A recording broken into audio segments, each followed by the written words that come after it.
दोस्तों पहले एक कहानी सुनते हैं रिलेवेंट टू द टॉपिक। किसी शादी में एक बंदा पहुंचता है और खाने एकदम फर्स्ट रो में बैठ जाता है। कैटरिंग के लड़के स्टार्टर्स डिस्ट्रीब्यूट करना चालू करते हैं लास्ट रो से और फर्स्ट रो तक पहुंचते पहुंचते आइटम्स खत्म हो जाती है। ऐसा देख के फिर वो बंदा लास्ट रो में बैठता है, बट अब मेन कोर्स फर्स्ट रो से डिस्ट्रीब्यूट किया जाता है एंड अगेन लास्ट रो तक पहुंचते पहुंचते वो खत्म हो जाता है।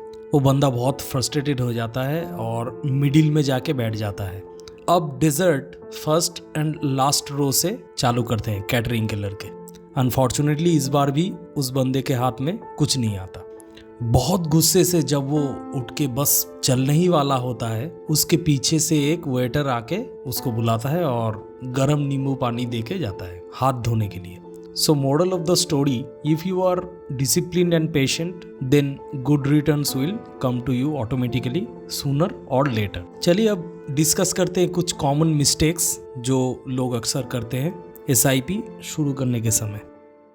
First mistake is not understanding risk to reward ratio. दोस्तों अगर आप एक SIP चालू कर रहे हो तो उसके पीछे ज़रूर कोई फाइनेंशियल गोल आपका रहेगा। अब ये गोल्स दो तरीके के होते हैं, एक शॉर्ट टर्म गोल होता है, एक लॉन्ग टर्म गोल होता है। शॉर्ट टर्म गोल में आ जाते हैं बाइक खरीदना, कार खरीदना, मतलब 10 लाख के नीचे, और लॉन्ग टर्म में आते हैं घर खरीदना, चाइल्ड की एजुकेशन, आपकी retirement. So long term goal के लिए हम लोगों को चूज करना चाहिए इक्विटी म्यूचुअल फंड्स। जी हाँ, उसमें हायर रिस्क है, लेकिन जो टाइम होराइजन है वो आप जैसे 15-20 साल रखोगे तो वो एडजस्ट हो जाता है। और शॉर्ट टर्म गोल जो कि 1 से 3 साल के अंदर में आप वो पैसा उठाने वाले हो, उसको आपको डेट फंड में रखना है। ऑब्वियसली ये थोड़े कम रिस्की है एंड रिटर्न्स भी इसमें 8-9% ही मिल पाता है। सो लॉन्ग टर्म गोल के लिए रिस्कियर फंड को चूज करें एंड शॉर्ट टर्म गोल के लिए डेट या फिर FD फंड्स को चूज करें।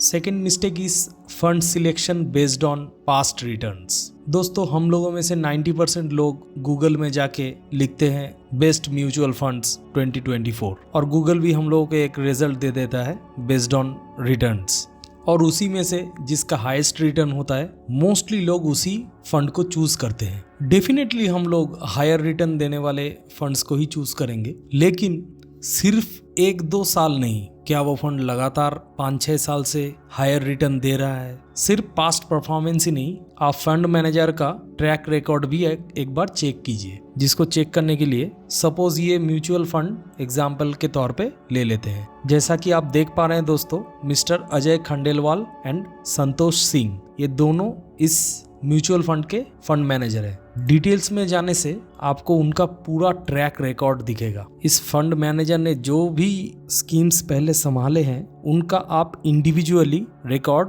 चेक कर सकते हो। क्लास में जो लड़का फर्स्ट आता है उसी से लोग अगली साल भी फर्स्ट आने की उम्मीद करते हैं। वैसे ही जो फंड पिछले 5 साल से 6 साल से कंसिस्टेंटली हायर रिटर्न दे रहा है, अगले साल भी उसका हाई रिटर्न देने का पॉसिबिलिटीज ज्यादा है, क्योंकि इन लोगों के एक्सपर्टीज के ऊपर भी काफी कुछ डिपेंड करता है। Expense ratio and exit load. Expense ratio एक एनुअल फी है जो म्यूचुअल फंड चार्ज करती है रिटेल इन्वेस्टर से हम लोगों के पैसे को मैनेज करने के लिए। ऑब्वियसली हम लोग लोअर एक्सपेंस रेशियो को ही चूज करेंगे। जनरली इंडेक्स फंड का एक्सपेंस रेशियो सबसे कम होता है। आइए देखते हैं ये एक्सपेंस रेशियो कैलकुलेट कैसे होता है। फिर से वही सेम म्यूचुअल फंड का एग्जांपल ले लेंगे। जैसा कि दोस्तों आप देख पा रहे हैं, इस फंड का एक्सपेंस रेशियो है 0.58%। अब ये कैलकुलेट कैसे होता है? ये जो नैव आप देख पा रहे हो, ये ऑलरेडी एक्सपेंस रेशियो को डिडक्ट करके ही दिया गया है। मतलब म्यूचुअल फंड्स क्या करते हैं, इसको डेली ये लोग नैब से डिडक्ट करके ही आपको देते हैं। मतलब आपका जो रिटर्न है वो ऑलरेडी उसमें से एक्सपेंस रेशियो को माइनस करके ही आपको दिया जा रहा है, और ये डेली बेसिस पे होता है, एनुअली नहीं। कई तरीके के म्यूचुअल फंड्स हैं। मोतीलाल ओसवाल ये एक्चुअली एसेट मैनेजमेंट कंपनी है, AMC। उसके बाद ये फंड मिड कैप में इन्वेस्ट करती है, मतलब जो ब्लू चिप कंपनीज है, फर्स्ट 50 कंपनीज छोड़ के नेक्स्ट जो 250 कंपनीज है उसमें इन्वेस्ट करती है। ये डायरेक्ट प्लान है। और एक रेगुलर प्लान भी आता है। जनरली रेगुलर प्लान का एक्सपेंस रेशियो ज़्यादा रहता है और डायरेक्ट प्लान में कम, क्योंकि डायरेक्ट प्लान में जो एएमसी है वो खुद शेयर्स खरीदते हैं। रेगुलर प्लान में बीच में एक मीडिएटर रहता है, ऑब्वियसली एक कमीशन दिया जाता है, इसके लिए उसका एक्सपेंस रेशियो थोड़ा बढ़ जाता है। And last is growth. Growth means आपका जो भी प्रॉफिट इस म्यूचुअल फंड से बन रहा है उसको वापस से री इन्वेस्ट किया जा रहा है। इसी जगह पे एक और कैटेगरी भी है, that is IDCW, income distribution and cash withdrawal. Basically आपका जो प्रॉफिट आता है उसको डिस्ट्रीब्यूट कर दिया जाता है एज ए डिविडेंड। तो शायद आपको लग सकता है यार फिर ग्रोथ में क्यों इन्वेस्ट करें, लेकिन प्रॉब्लम है कि IDCW टाइप के म्यूचुअल फंड्स में आपको पावर ऑफ कंपाउंडिंग का जो मैजिक है वो देखने के लिए नहीं मिलेगा, बिकॉज आपका जो प्रॉफिट है उसी को आप निकाल दे रहे हो। इसीलिए सबसे बेस्ट प्लान है growth plan. Next comes exit load. उसी सेम म्यूचुअल फंड का एग्जाम्पल ले लेंगे। जैसा कि आप देख पा रहे हैं दोस्तों, exit load of 1% if redeemed with in 1 year. आइए जानते हैं एग्जिट लोड कैलकुलेट कैसे किया जाता है। जैसा कि आपको दिख रहा है, करंट नैव का वैल्यू है 117 रुपये, राउंड फिगर में ले लेते हैं। सेम डेट में 2023 में चलते हैं और चेक करते हैं नैव कितना था। 23 अक्टूबर 2023 को नैव था 69 रुपीज़। सपोज आपने 700 रुपीज़ इन्वेस्ट किया तो 69 के हिसाब से आपको 10 यूनिट्स मिले थे। आज जिसका वैल्यू है 117 रुपये 50 पैसे मान के चलिए, तो आपका नेट प्रॉफिट आ रहा है 492 रुपीज़। तो अगर आप 1 साल के अंदर अंदर इस पैसे को उठा लेते हो तो आपको इसका 1% एग्जिट लोड लग जाएगा। इसमें एक छोटा सा कैच है, आप पर मंथ जो SIP करते हो तो उसके लिए जो यूनिट्स हैं उनका एज इंडिविजुअली कैलकुलेट होता है। इसका मतलब अगर आप 5 साल बाद भी पैसा उठाओगे तो लास्ट 1 साल में जितने भी आपने इन्वेस्टमेंट किए हैं उसके ऊपर आपको एग्जिट लोड देना पड़ेगा। ऑब्वियसली आपको एक्सपेंस रेशियो और एग्जिट लोड जितना कम हो सके उतना ही कम चूज करना है। Fourth mistake is wrong concept of portfolio diversification. Generally लोग लार्ज कैप, मिड कैप और स्मॉल कैप में इन्वेस्ट करके सोचते हैं कि पोर्टफोलियो उनका डाइवर्सिफाई हो गया, जो कि गलत है।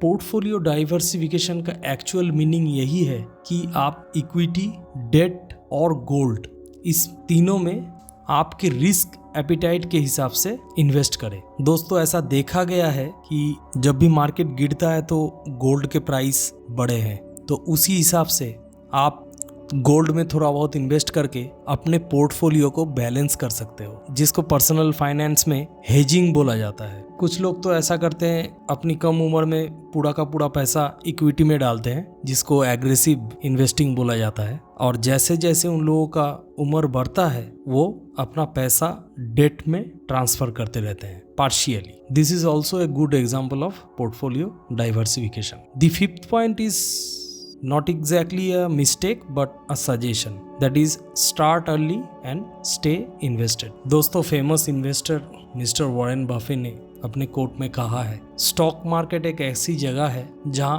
इम्पेशेंट बंदे के पॉकेट से पैसा निकल के एक पेशेंट बंदे के पॉकेट में घुसता है। वीडियो के शुरू में दोस्तों जो कहानी मैंने बोला था उसमें एक बंदा कॉन्टिन्यूअसली शफल करता रहता है first row, middle row and last row में, और उसको कुछ नहीं मिल पाता है। तो आप जितना जल्दी अपना SIP चालू कर सकते हैं उतना ही जल्दी आपको पावर ऑफ कंपाउंडिंग का मैजिक देखने के लिए मिलेगा। सपोज आपको एक 20-25 हज़ार की भी नौकरी लगी है और उसका 10% मतलब 2500 भी अगर आप मैनेज कर पाते हैं इन्वेस्ट करने के लिए, तो आप देख सकते हो जैसे जैसे आपका टाइम बढ़ता जाएगा आप मैजिक ऑफ कंपाउंडिंग को देखोगे।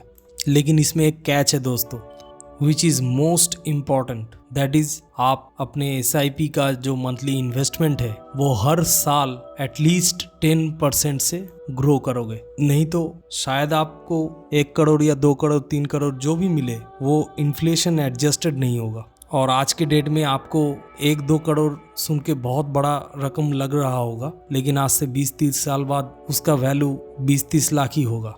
आपने पुरानी फिल्मों में देखा होगा रिश्वत देते हुए 10,000 का। आज के डेट में 10,000 का कोई वैल्यू ही नहीं है। जस्ट लाइक दैट, अगर आप इन्फ्लेशन को बीट करना चाहते हो तो हर साल आपको एटलीस्ट 10% से अपना SIP अमाउंट को बढ़ाना है। तो दोस्तों, एसेट्स का यूज करके कैसे फाइनेंशियली फ्री हुआ जा सकता है जानने के लिए लेफ्ट वाले वीडियो को देख सकते हो, और पैसिव इनकम जनरेट करने के लिए आप राइट वाला वीडियो चूज कर सकते हो। अगर इस वीडियो से कुछ भी वैल्यू मिला आपको, प्लीज़ लाइक करें और चैनल पे नए आए हैं तो सब्सक्राइब करें। Thank you for your time.